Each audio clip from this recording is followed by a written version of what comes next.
अब माननीय सस्मित पोखरेललाई छलफलमा उठेका प्रश्नहरूको जवाफ दिन अनुमति दिन्छु। के भयो माननीय सदस्य, किन उठ्नु भएको? उहाँ उद्धार भएर आउनु भए चाहिँ खुसीकै कुरा हो। माननीय सदस्य बस्नुहोस्। पानी खाइ जिस्काउला फेरि।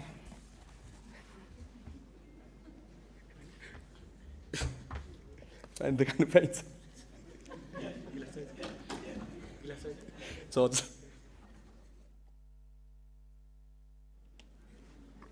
अनि हामीलाई पानी बाँड्ने मान्छे भनेर भन्छ नि त, त्यही भएर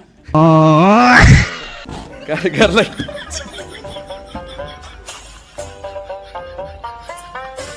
सभामुख महोदय, म अगाडि नै बोलिसकेको छु। जो यो जुन हाम्रो कृषिको जुन एउटा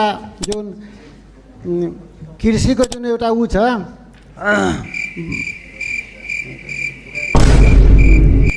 कृषि बारेमा जुन एउटा किसानको बारेमा छ, यो जुन 2 करोड जुन छ नि, 2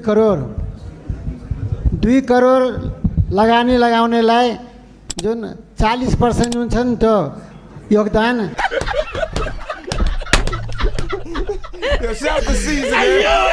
यो वर्ष तपाईँले कति रोजगारी सिर्जना गर्नुहुन्छ? प्राइभेट, निजी, कता सबैतिर पब्लिक? 5 वर्षमा 1.2 मिलियन 12 लाख मर्यादित रोजगारी सिर्जना गर्ने हाम्रो लक्ष्य छ। यो कुनै हावामा आएको अङ्कलाई टिपेर बाचापत्रमा लेखेको होइन।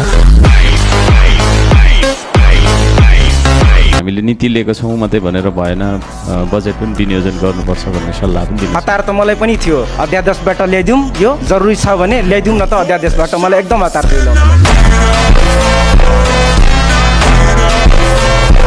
र यो अनलाइनमा यो मुख छाड्नेहरूलाई चाहिँ के कस्तो कारबाही सरकारले गर्छ? अनलाइनमा थुप्रै मुख छाड्छन्। अब मुख नछाड्नु भनेर भन्नु पर्यो हामी सबैजना।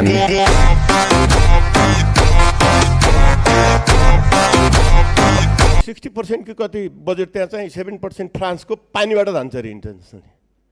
स्वर्गको सबैभन्दा के अरे विश्वको सबैभन्दा राम्रो पानी हाम्रो माउन्ट एभरेस्ट पानी इन्टरनेसनली यसलाई लगाउनु मार्केटमा। के छ उपाय गरौँ न साहब, के छैन भने हाम्रो देशमा पर मन्थ 100 रुपियाँ भने तिरौँ, बनाऊ। म कहाँ छ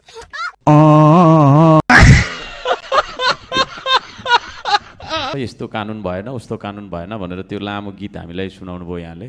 अब मान्य हर्कराज राईजीको गुनासो गर्ने होइन भन्नुभयो है। यो कानुन बनेन, यहाँ यस्तो कानुन बनेन, उस्तो कानुन बनेन भनेर गुनासो गर्ने भन्नुभयो, उहाँ नै जानुभयो।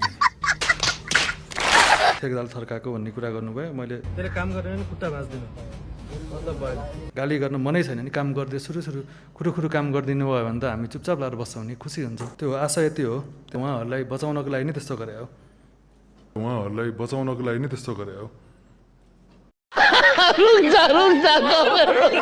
के भयो मान्य सदस्य, कसरी थाहा पाउनु भयो? सभा चलिरहेको बेलामा सभासँग असम्बन्धित कुरा हेर्नलाई तपाईँको नियमावलीले दिँदैन मान्य सदस्य। खत्तम।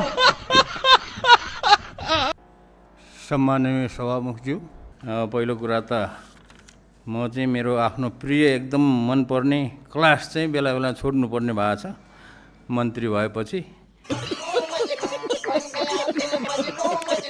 विनियोजनको कुराहरू भन्दाखेरि पनि मैले चाहिँ अब के गर्ने भन्ने कुराहरू चाहिँ राख्न चाहन्छु। यसो सोच्दै जाँदाखेरि एउटा गीतको चाहिँ सम्झना आयो क्या।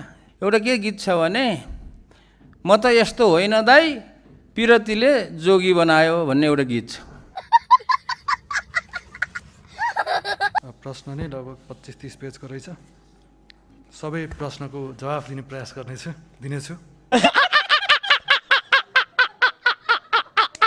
म पनि यस्तो सांसद हुने मन्त्री हुने मान्छे त होइन, तर पिरतीले चाहिँ मलाई सांसद र मन्त्री बनाएको।